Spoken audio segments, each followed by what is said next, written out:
afternoon. I am Gargi and today we have with us Mr. Ashwini Bhatia, who is the CEO of JLB and Safety Gears Company. We are delighted to have you, sir. Thank you. Sir, I would like to ask you, how have you been? I'm very fine. Great, sir. Sir, do you have a little bit of time? I need to ask you a few questions about your business. No, Thank you so much, sir. So, my first question about your business would be, since you are running a fire and industrial safety business, आप कौन से तरीके के fire और industrial safety products offer करते हो अपने customers को? हम लोग अपने कस्टमर्स को जो ऑफर करते हैं that is all related to the safety point of view regarding the fire to all type of fire extinguishers, all type of hydrant systems, then sprinkler systems and इसके अलावा हम लोग जो ऑफर करते हैं that is all PPEs products like personal production equipments like safety helmet, safety shoes, chemical suits, fire suits, each and everything is, we have a very large basket of the safety products. Very well, sir. Looking at it, you have a fine variety of products to offer to your customers. This makes me come to my next question.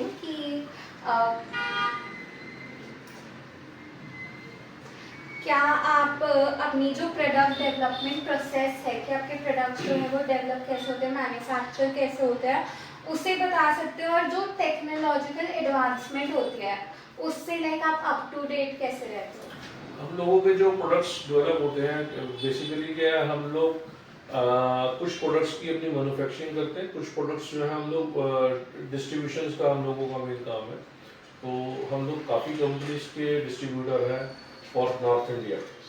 वैसे हम लोग pan India हम लोग काम करते हैं. तो उसके अंदर में कंपनीज जो है कुछ गाइडलाइंस हमारे को गवर्नमेंट गाइडलाइंस आती हैं कि जो भी प्रोडक्ट्स हैं वो इस स्टैंडर्ड्स के ऊपर में कवर होनी चाहिए. तो उसके ऊपर में वो सारी चीज़ें जो है वो बन करके आती हैं. उसके अकॉर्डिंग हम लोग जो कंपनीज मतलब लाइक जैसे केमिकल प्लांट्स हैं, पेट्रोकेमिकल्स हैं, रिफाइनरीज हैं, फार्मास्यूटिकल यूनिट्स हैं, तो जैसे जैसे उनकी रिक्वायरमेंट्स आती है उनके अकॉर्डिंग जो है हम लोग उनको अपने अपने प्रोडक्ट्स को हम लोग वो देते हैं. और जो उनके स्टैंडर्ड्स होते हैं, जो भी उनको चीज़ें चाहिए होती है वो हमारे को हमारी जो प्रिंसिपल कंपनीज हैं वो लोग प्रोवाइड करवाते हैं. Okay, sir. So, sir, I would like to ask you that what is your target audience basically? आप इंडस्ट्रीज को, कंपनीज को या गवर्नमेंट को, किसको आप ज़्यादा अपना जो वो है प्रोडक्ट्स बेचते हो? बेसिकली हम लोग ज़्यादातर जो हमारा फोकस रहता है वो इंडस्ट्री को रहता है कि हम लोग जितनी भी इंडस्ट्रीज हैं हमारे पूरे सराउंडिंग में, नॉर्थ इंडिया की अगर मैं बात करूँ तो नॉर्थ इंडिया में हमारे पास में रिफाइनरी है जैसे like IOCL, Indian oil corporation, Panipat के अंदर बहुत बड़ा रिफाइनरी प्रोजेक्ट है. बठिंडा के अंदर में HMEL का बहुत बड़ा रिफाइनरी है, तो हम लोग यहाँ पर सप्लाई करते हैं. देन पेट्रोकेमिकल्स हैं, केमिकल प्लांट्स हैं, इधर ह्यूज केमिकल प्लांट्स हैं यहाँ पर जहाँ पर वो तरह के केमिकल्स डेवलप करे जाते हैं और एक्सपोर्ट होते हैं. तो उसमें वो ज़्यादा हज़ार्ड्स होते हैं, तो उनकी जितनी प्रोडक्शन के लिए होता है वो हमारा फोकस रहता है उनके ऊपर में. इलेक्ट्रिकल सेफ्टी के ऊपर में हम लोगों का काफ़ी फोकस रहता है. इलेक्ट्रिकल सेफ्टी क्योंकि इलेक्ट्रिकल हर कोई भी बड़ी इंडस्ट्री है उसमें इलेक्ट्रिकल का बहुत बड़ा एक रोल रहता है. तो उसके अंदर में उनको इलेक्ट्रिकल सेफ्टी चाहिए होती है. रोड सेफ्टीज है, रोड सेफ्टी के ऊपर हम लोग काम करते हैं. तो मेनली फोकस हमारा जो होता है वो इंडस्ट्री का होता है. बट उसके अलावा हम लोग गवर्नमेंट सेक्टर्स के अंदर में भी बहुत सारा काम करते हैं क्योंकि गवर्नमेंट के बहुत सारे जैसे इलेक्ट्रिसिटी डिपार्टमेंट है, हरियाणा इलेक्ट्रिसिटी डिपार्टमेंट है, पंजाब इलेक्ट्रिसिटी डिपार्टमेंट है, हिमाचल का है. तो वहाँ पर उनको हर तरह का सेफ्टी इक्विपमेंट चाहिए. अपने जो उनके एम्प्लॉयज़ हैं, जो उन लोगों के टेक्निकल टीम्स हैं, उन लोगों को चाहिए होता है. तो हम लोग उसके ऊपर भी काफ़ी काम करते हैं. सेफ्टी आज की डेट में अगर मैं कहूँ तो ईच एंड एवरीथिंग, कहीं पर भी अगर इवन कंस्ट्रक्शन भी हो रही है तो वहाँ पर भी सेफ्टी इक्विपमेंट्स चाहिए होते हैं. क्योंकि अब जो नॉर्म्स आ गए हैं गवर्नमेंट के, तो जो लोग कंस्ट्रक्शन कर रहे हैं, जो मजदूर भी काम कर रहे हैं, तो उसको भी सेफ्टी शूज चाहिए, हेलमेट चाहिए, ग्लव्स चाहिए, गॉगल्स चाहिए. तो वो सारी चीज़ें हम लोग उनको प्रोवाइड कराते हैं. तो हमारा जो मेन फोकस है वो industry, market, then government sectors, हम लोग सबको कवर करने की कोशिश करते हैं. Very well, sir. And like I got to know government के जो आप projects उठाते हो उसके लिए there is this gem in which you do. हम लोग उसमें जेम में काम करते हैं। पहले तो इंडिविजुअल लेवल पे टेंडर्स होते थे, आज भी टेंडर्स निकलते हैं, लेकिन आजकल मैक्सिमम काम जो है वो जेम के थ्रू होता है। ओके, सो आप गवर्नमेंट प्रोजेक्ट्स जेम के थ्रू करते हो। Very well sir. तो सर जो ये कस्टमर्स आपसे प्रोडक्ट्स लेके जाते हैं, इन लोगों का कॉमन सेफ्टी चैलेंज क्या होता है कि कौन सी चीज़ों से लाइक इनको सेफ्टी, फायर के मामले में तो रेस्टोरेंट्स में और आई नो कि बेसिकली उधर फायर एक्सटिंग्विशर्स की नीड ज़्यादा होती है, but there are I sprays और ये सब, इन चीज़ों की ज़रूरत कहाँ पड़ती है? इंडस्ट्री एक ऐसी चीज है जो मतलब जस्ट लाइक मतलब एक पूरा सिटी की तरह काम करता है। जो एक इंडस्ट्री होती है, बड़ी इंडस्ट्री की मैं बात कर रहा हूँ, अगर एमएनसीज की बात करें, कहीं फूड ग्रेड इंडस्ट्री है, कहीं केमिकल इंडस्ट्री है, जैसे मैंने आपको बताया, उसमें हमारे को हर तरह की उनकी नीड्स रहती हैं। जैसे अगर रिफाइनरी है तो वहाँ पर हमेशा एक खतरा बना रहता है फायर का, किसी भी टाइम कहीं से भी फायर रहती है, इवन स्पार्क लगने से भी फायर हो सकता है वहाँ पर। तो वहाँ पर फायर का बहुत बड़ा एक मेजर रोल रहता है। तो they are very spending the money for fire safety. उसके अलावा उनके पास में जैसे केमिकल प्लांट्स है, केमिकल प्लांट्स के अंदर में हजार्ड्स जो है वो केमिकल्स है।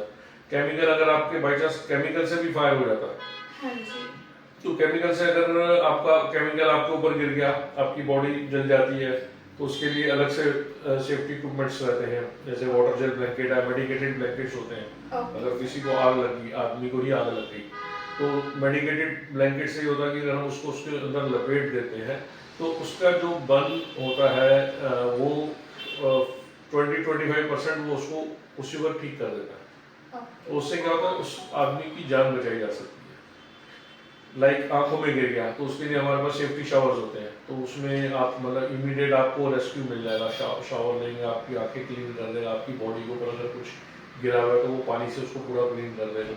तो इस तरीके के प्रोडक्ट्स आते हैं फायर के लिए। जैसे फायर सूट्स हैं, फायर लगी, कोई किसी को रेस्क्यू करना है और आपको फायर के पास जाके काम करना है, then you are wearing the fire suit.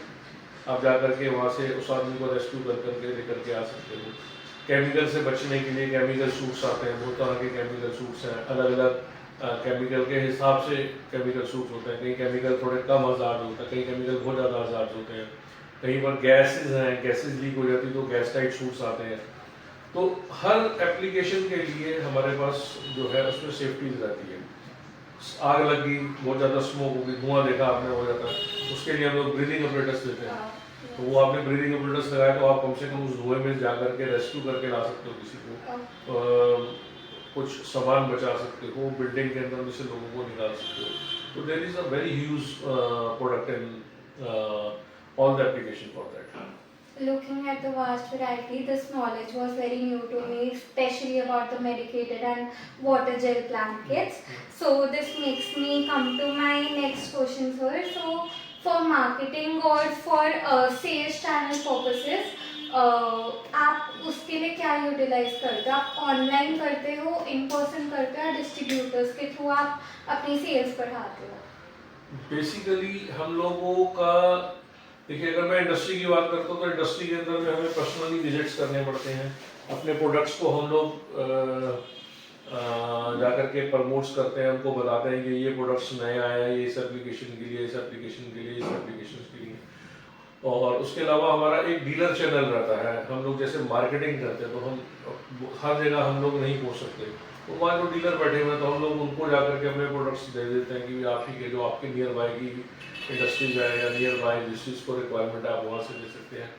और उसके अलावा जो बहुत सारे ऐसे कॉमन प्रोडक्ट्स हैं, आजकल ऑनलाइन का टाइम है तो ऑनलाइन लोग बहुत ज़्यादा मतलब सर्च करते रहते हैं कि भाई ये प्रोडक्ट कहाँ से मिलेगा, ये प्रोडक्ट कहाँ से मिलेगा। तो ऑनलाइन के अंदर में भी हम लोग ने अपने अलग अलग प्लेटफॉर्म्स के ऊपर में हम लोगों ने अपने अपने प्रोडक्ट्स को डाला होता है, तो उससे ऑनलाइन भी हमारे पास इंक्वायरी जनरेट होती है।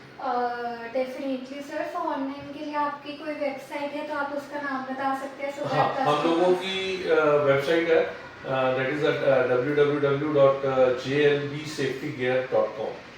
हमारा कोई भी प्रोडक्ट आप देखना चाहते हैं उसके अंदर में हमारी पूरी डिटेल्स है, प्रोडक्ट वाइज डिटेल्स भी है और हमारे कॉन्टैक्ट डिटेल्स वगैरह सब कुछ है। अगर कोई उसके अलावा भी प्रोडक्ट्स चाहिए हो तो वो हम लोग प्रोवाइड करवाएंगे। Okay sir, okay. So sir आपकी प्राइसिंग स्ट्रैटेजी प्रोडक्ट्स को लेके कैसे रहती है और आप अपनी कंपटीशन से कैसे इंश्योर करते हैं इस चीज़ को? प्राइसिंग का जहाँ तक मैटर है, देखिए अगर मैं जनरल मार्केट की बात करूँ तो और जनरल आइटम्स की बात करूँ तो हम लोग प्राइसिंग के ऊपर में बात करते हैं कि हमारे को कॉम्पिटिटिव रहना चाहिए। लेकिन अगर हम इंडस्ट्रीज के हिसाब से बात करें और उनकी एप्लीकेशन के हिसाब से बात करें तो that is the secondary issue. Pricing is the secondary issue. First issue is कि उनको वो प्रोडक्ट उनकी एप्लीकेशन के हिसाब से सूट कर रहा है कि नहीं कर रहा है। उनकी क्वालिटी कैसी? उनकी नहीं, नॉट क्वालिटी, मतलब उनको अगर कोई प्रोडक्ट ऐसा चाहिए जो उनकी एप्लीकेशन को सूट ही नहीं कर रहा, वो सिर्फ प्राइसिंग के अंदर में चले गए तो वो प्रोडक्ट उनके लिए वेस्ट है। हाँ जी। सपोज फायर है, फायर के अंदर में अलग अलग डिग्रीज के हिसाब से फायर सूट्स होते हैं। उनको 200 डिग्री का चाहिए, 400 डिग्री का चाहिए, 600 डिग्री का चाहिए, 1200 डिग्री का चाहिए। तो उनके पास अब उनको 1200 डिग्री का वहाँ पर उनके पास टेम्परेचर है, लेकिन वो सूट सस्ते के चक्कर में 1200 या 400 डिग्री का कर रहे हैं बाय, तो वो उनके लिए बेकार हो जाएगा क्योंकि वो वहाँ पर वर्क नहीं करेगा। कल उनको जरूरत पड़ जाती है तो जिस वक्त जो आदमी पहन करके वहाँ काम करेगा तो वहाँ टेम्परेचर 1200 डिग्री सेल्सियस है, लेकिन उसने सूट जो है वो 400 डिग्री का पहना हुआ, तो उसके लिए वो वेस्ट है। तो अगर प्रॉपरली उस चीज को करेंगे तो pricing is the secondary issue कि अगर उसको 1200 डिग्री का वहाँ पर उसके पास टेम्परेचर है तो उसको 1200 डिग्री के हिसाब से ही सूट देना पड़ेगा। अदरवाइज देखिए सेफ्टी के अंदर में क्या सबसे ज्यादा जरूरी जो होता है ह्यूमन बींग्स, उनकी जान बचानी ज्यादा जरूरी है। हाँ जी सर। अपने प्रोडक्ट्स को वो तभी उसमें कर सकेंगे जब वो अपनी रिक्वायरमेंट के हिसाब से उसको इक्वल करेंगे। हर चीज़ मार्केट में अवेलेबल है, आजकल डुप्लीकेसी भी बहुत है, आजकल सस्ते प्रोडक्ट्स बहुत आ रहे हैं, चाइनीज प्रोडक्ट्स बहुत आ रहे हैं, लेकिन वो उनका जो उनकी रिक्वायरमेंट्स है वो उसको पूरा नहीं कर पाते। वो अगर उनकी एप्लीकेशंस को मीट नहीं कर रहे, उनकी स्पेसिफिकेशंस को मीट नहीं कर रहे तो वो प्रोडक्ट बेकार हो जाता है। तो इसलिए जितनी भी बड़ी इंडस्ट्री है प्राइसिंग सेकेंडरी इशू है। अगर हाँ अगर उनका काम कम प्राइस वाले से भी चल रहा फिर वो लोग उसमें जाते हैं, अगर नहीं चल रहा तो फिर उनको वो हायर प्राइस प्रोडक्ट लेना ही पड़ेगा। Okay sir. सो सर ये थोड़ा सा मेन क्वेश्चन है, आपके जो प्रोडक्ट्स है वो कौन सी सर्टिफिकेशंस होल्ड करते हैं? देखिए मिनिमम इज ISO मार्क, जो हम इंडियन स्टैंडर्ड्स को ब्यूरो ऑफ इंडियन स्टैंडर्ड्स बोलते हैं। अगर हम उसको कवर करते हैं तो मिनिमम जो स्टैंडर्ड है वो ISI से स्टार्ट होता है और देन उसके बाद में यूरोपियन स्टैंडर्ड्स आ जाते हैं, NG स्टैंडर्ड्स आ जाते हैं, दैट इज अमेरिकन स्टैंडर्ड्स। तो बहुत सारे प्रोडक्ट्स हैं जैसे फॉल सेफ्टीज हैं, जितनी भी हाइट के ऊपर लोग काम कर रहे हैं वो लोग कोशिश करते हैं कि उनको यूरोपियन स्टैंडर्ड्स के इक्विपमेंट्स मिले, जिसमें सेफ्टी हार्नेसेस आती हैं, बहुत सारे लैंडयार्ड्स आते हैं, तो वो लोग कोशिश होती है उनकी कि यूरोपियन स्टैंडर्ड के हिसाब से मिले। बहुत सारे प्रोडक्ट्स ऐसे हैं जिसके अंदर में NG प्रोडक्ट्स होते हैं। NG मींस जो अमेरिकन गवर्नमेंट जिसको अप्रूव करती है, जो जैसे सूट है, जो सूट के अंदर में फायर सूट की मैं बात कर रहा था, फायर सूट के अंदर में एक यूरोपियन स्टैंडर्ड का सूट है, दैट इज उसको बोलते हैं EN 469, तो वो कॉमनली वो चलता है। लेकिन अगर जहाँ पर फायर ज़्यादा है, फायर का टेम्परेचर बहुत ज़्यादा है या कुछ जैसे रिफाइनरीज वगैरह है, तो वो लोग अमेरिकन स्टैंडर्ड को कवर करते हैं, तो उसमें NFPA के सूट्स लगते हैं। तो इस तरह के से इनकी जो है डिफाइन होते हैं, लेकिन नॉर्मली जो प्रोडक्ट्स चलते हैं वो यूरोपियन स्टैंडर्ड्स के हिसाब से हमारे इंडिया में ज़्यादा चलते हैं। तो आपके पास प्रोडक्ट्स जो हैं मोस्टली यूरोपियन? हमारे पास में जितने भी प्रोडक्ट्स हैं वो ISI मिनिमम है और उसके बाद में यूरोपियन स्टैंडर्ड्स और अमेरिकन स्टैंडर्ड्स, NG स्टैंडर्ड्स होते हैं, वो हम लोग सारे रखते हैं। मतलब क्या आपके प्रोडक्ट्स इंटरनेशनल मार्केट में अगर आप कभी एक्सपैंड करो तो चलेंगे? 110% चलेंगे, बिकॉज ऑफ दैट की जो मैंने बताया यूरोपियन स्टैंडर्ड्स और हमारे दूसरे स्टैंडर्ड्स हैं, तो उसको जो है वो ग्लोबल मार्केट जो है वो एक्सेप्ट करती है उसको। Okay sir. तो आप जो है ये जो रेगुलेशंस होती हैं और चेंजेस होते हैं रेगुलेशंस में, उसके मामले में कैसे अपडेटेड रहते हो? बेसिकली उसके अंदर में जो हमारी प्रिंसिपल कंपनीज हैं वो लोग काफ़ी ज़्यादा इसमें उनके पास अपने R&Ds लगी होती है। हाँ जी। तो वो लोग अपने प्रोडक्ट को और रिफाइन करने के लिए और उसको डिफाइन करते रहते हैं, उसके लिए वो नए नए एक्सपेरिमेंट्स भी उसमें करते हैं, नई चीज़ें ऐड ऑन भी करते हैं, और उसी हिसाब से वो भी जब कुछ गवर्नमेंट बॉडीज बैठती हैं इस चीज़ों को स्टैंडर्ड्स को बनाने के लिए, तो वो चीज़ें उसमें डाली जाती हैं। तो जब वो नवी अमेंडमेंट्स आती हैं तो वो अपने प्रोडक्ट्स को उसी हिसाब से अपग्रेड कर देते हैं और वो फिर हमारे पास भी उनका मेल आ जाता है, उनकी इन्फॉर्मेशन आ जाती है कि ये प्रोडक्ट्स ऐसे ऐसे करके अपडेट हो गए हैं। तो उसके हिसाब से हम लोग अपने कस्टमर्स को अपनी मार्केट को अपडेट करते हैं। तो ये पूरा चैनल चलता है। Okay sir, so for my next question, कि आपने अपनी एक्सपेंशन के बारे में सोचा है कि आप कौन सी न्यू मार्केट्स में और एक्सपैंड करना चाहते हो अभी? डेफिनेटली कोई भी बिजनेसमैन है वो नई मार्केट को चाहेगा, तो वो कुछ ना कुछ अपने नए तरीके से, आजकल तो जैसे सोशल मीडिया ही बड़ा एक्टिव है, ऑनलाइन बिजनेस बहुत ज़्यादा है, इस तरीके की काफ़ी चीज़ों की हेल्प मिलती है। वेबसाइट्स हैं, आपके पास अलग अलग पोर्टल्स हैं, उन पोर्टल्स के ऊपर में हम लोग अपने प्रोडक्ट्स को डाल करके और उस तरीके से नए प्रोडक्ट्स के ऊपर में हम लोग नई मार्केट के अंदर में नए लोगों के साथ में जुड़ने की कोशिश करते हैं। सो क्या आपने अमेजोन या किसी ऐसे उस पर कोशिश की है अपने प्रोडक्ट सेल करने की? हाँ, अमेजोन वगैरह में कोशिश करी है, बट वहाँ पर बहुत हैवी ट्रैफिक रहता है, तो हाँ जी। बट हम लोग डेफिनेटली इसमें ट्राई करते रहते हैं। अमेजोन के अलावा भी हमारे इंडस्ट्रियल सेफ्टी के कुछ और 1-2-3 पोर्टल्स हैं, उसके ऊपर भी हम लोग काम कर रहे हैं, तो वो धीरे धीरे जो है वो हमारी मार्केट को एक्सपेंड करते रहेंगे। So sir, recently I got to know कि आपका कुछ और भी कंपनीज के साथ कोलैबोरेशन हुआ है, तो कौन सी कंपनीज के साथ आपने मैंने आपको कोलैबोरेट? बताया कि जैसे हम डिस्ट्रीब्यूटर्स हैं बहुत सारी कंपनीज के अंदर में, हाँ लाइक जी। जैसे उसमें करम आईआरपी करम जो है वो सारा फॉल प्रोडक्शन के ऊपर में काम करती है, एक्मे सेफ्टी शूज के ऊपर में काम करती है, तो we are the distributor for Haryana for Acme products.